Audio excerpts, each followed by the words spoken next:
What's going on, guys? It's Kdigs, and we're going to be doing a Overwatch DPS tier list. Now, the reason for this is I've been playing Overwatch since 2019, but I've never actually put out any Overwatch videos, which I didn't realize until I went back through my videos to try to get a reference of what my old Overwatch videos were like, and I realized there wasn't anything. So we're going to be doing a tier list, and I'm going to get started with Ashe. Now, my problem with Ashe is that I feel like most of the stuff she does, she's C tier. She's pretty good. The problem with Ashe is the fact that she feels like a spliced up version of other characters. And it's like for with all these, I'm gonna make more tier list videos. If you disagree with me, put it in the comments. Don't come into my house and bash my door in. That would not be very radical.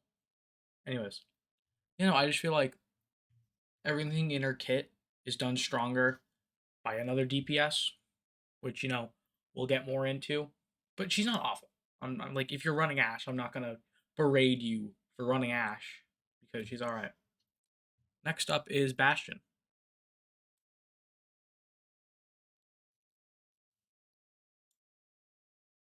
Bastion's really fucking good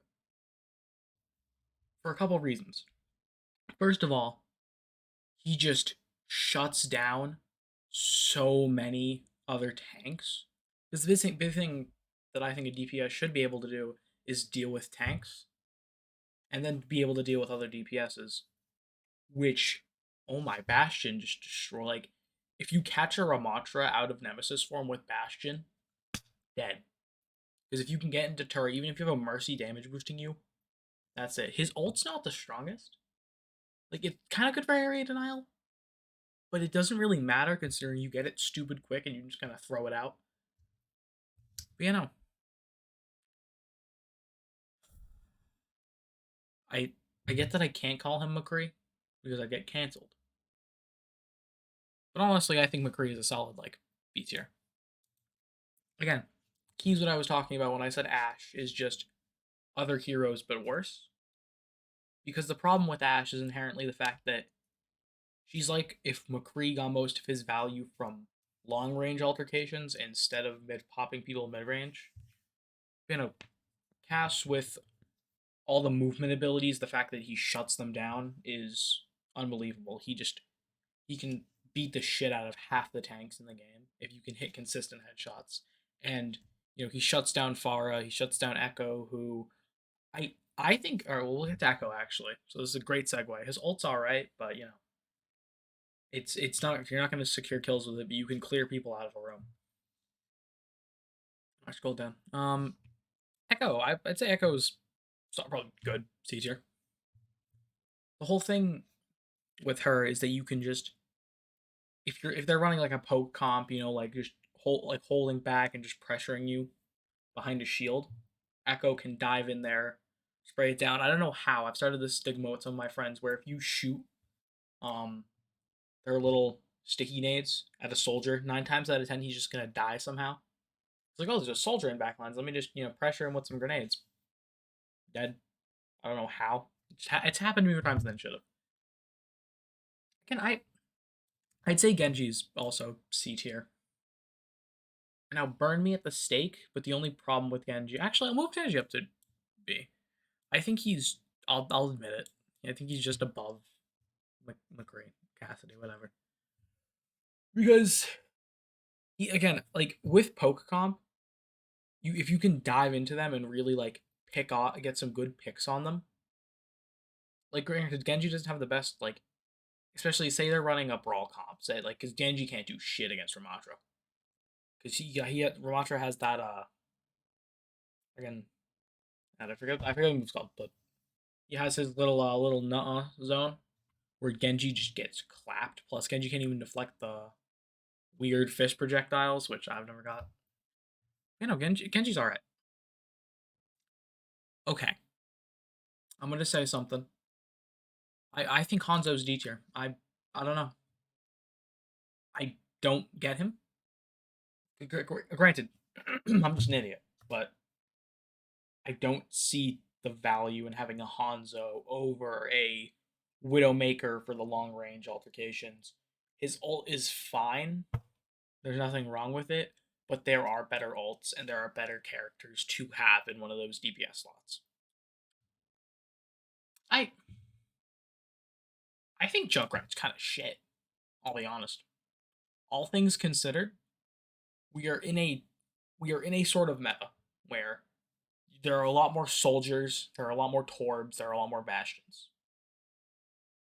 That the only problem with Echo, the reason that's holding Echo back is the fact that we have so many hit scan spray down characters that can just shoot them out of the sky like Pharah's.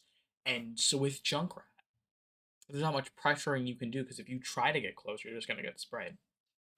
His ult's okay. I've just never been a fan of Junkrat. Yeah. May. I think May's C tier. Probably above Echo, below Ashe. Because she works very well with your tanks, because of her like isolation and the slowdown and her like controlling factors, like how she can just control the course of a fight with that wall. I think she's pretty good for getting some crucial picks and breaking apart a coordinated team. I I love playing Pharah. Pharah is like one of my favorite characters, but I will not lie. She is D tier.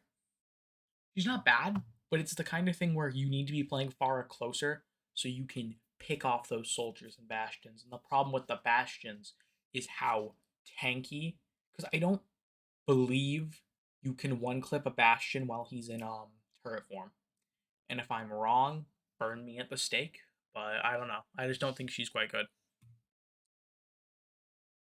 So I would never be biased. You know me. I'm a fair man. Reaper is not meta. I don't get this tier list because I don't think one true DPS is meta. Reaper is solid though, considering he can run well with Ramatra, he can run well against Ramatra. He Reaper got an inherent buff from there only being one tank at the launch of Overwatch 2 because he is so good. Same with Symmetra, which we'll get to, at just removing the tank.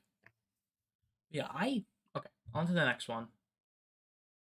I I've heard people say that Sojourn is still overpowered like it was release, but I don't know. I I think she's good. She's not a bad pick. It's just she's not very strong. You know what I mean? Her abilities do a lot, but at the same time, now that Soldier is back in the meta, she doesn't do nearly as much. Speaking of Soldier, I think Soldier is A tier. I think he is quite honestly, he's one of the best DPSs we have right now because of his solid damage. He has high burst damage. He has healing. He has the skedaddle movement ability. His ult. The only problem with Soldier that's holding him back is his ult makes it so you auto aim and gives you a faster reload. Which granted, with some of the supports and tanks we have, like I'll say it till the day I die. Kiriko ult and Soldier ult. It just the sound of it is beautiful. Now this is I gotta put a disclaimer here. This video was made before October 10th. This, like, it is the 8th right now. The Sombra rework comes out in 2 days. Sombra's bad. Okay, I'll say it. She's not horrible. She's not awful. But she's not the best. She's one of those characters where I see a DPS picker and I get a bit upset. Just for the simple fact of, oh, it's her. Because, yeah, no, Sombra can be strong. But she can only be so strong. I'm gonna move her up because I don't think she's. I think she's better than Junkrat because Junkrat I think is kind of ass, but that's just me. Symmetra's a great character. She's not meta, but she is good. She has always been powerful. She has great area denial. She has the fucking beam and her funny circles deal like 60 damage from across the map and have no fall off. You know, her ult is pretty good. It's simple, but it's at the point where if you did want to shred it, which is a bad idea, you can just play around it instead. Because I think the few things that can shred it is like a whole hoggle, which you shouldn't be wasting a whole hoggle. Granted, hoggle is not very good in my opinion because of how hog plays, but now with the hook and the heal during it, I mean it's pretty powerful. We'll get to that in the tank tier list. But Torbjorn is meta. I'll say it. I'll say it again. It is not because the turret is overpowered. The turret is the weakest part of his kit. Not bad, X1, just the weakest part. I think the problem with Torbjorn lies in the fact that he can one-shot with his spread fire. I think his spread fire is the most overpowered part of his kit.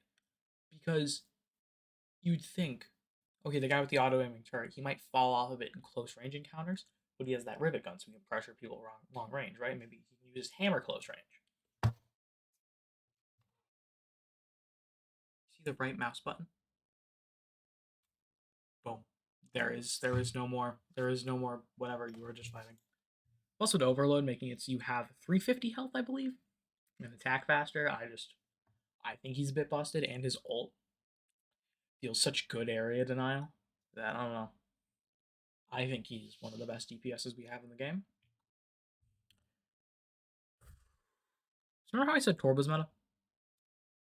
I'm gonna put Tracer low C tier because, look, she's not bad, but she doesn't really have a place with some of these characters. Because the problem with her is that if you have a good enough McCree, boom, she's at 1 health. And there is no way you're ever finding not 1 health, you know. I think it leaves her on 25, if I'm not wrong. No, less than 25. You know, I don't think she's quite good, but that's just me.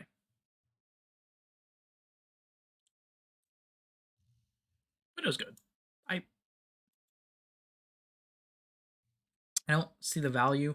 I think Venom Mind is kind of a mid ability. I don't like that her hook auto aims, but that her like grapple how it auto aims, like get why it does. I just feel like that if you remove the auto aim, it would lead to more like tech and skill being needed to actually use it. But that's just what I think. But yeah, no, that is my Overwatch 2 DPS tier list. Hey, what's going on, guys? Editing Cadix here. I'd just like to thank you all for sticking with me through these 12 minutes of horribly hot takes. And yeah, tune in for the next one. We got some big ideas coming up for the channel. And peace.